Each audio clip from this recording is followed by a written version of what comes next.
komitmen banyak, gaji tak cukup, bayar rumah lagi, bil air lagi, kereta lagi. Banyak ah. Ush, Ayu Asia buat diskaun Rabu Day. Diskaun RM100 per guni. Boleh ni, buat side income. Siap-siap je lah, boleh pergi ni.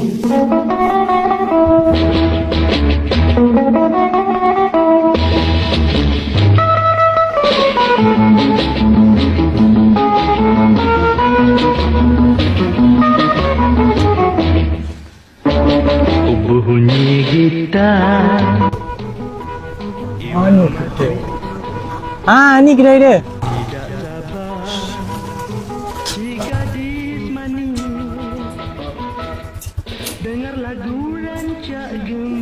Kemas sikit pada.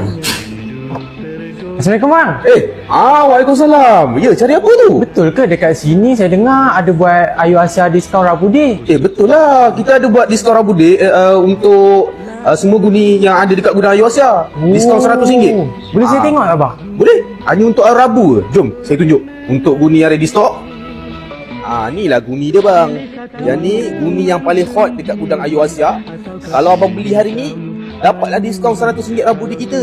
Lawa-lawa lah bang gini dia. Memang lawa-lawa. Item dia lawa-lawa Boleh lah ni saya nak start berniaga ni. Ni kalau abang dapat diskaun 100 pula. gentle. Kalau abang ambil 100% saya kata item boleh jual bang. Betul. Saya rasa semua boleh jual ni. Banyak. Macam mana bang? Kira jadilah. Kira jadi Kira jadi.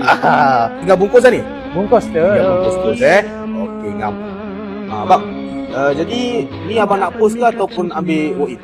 Saya rasa saya post lah. Post naik motor. Okay, nanti abang mesej kontak kita. Lepas tu abang bagi lokasi kedai abang. Kita akan post. Boleh?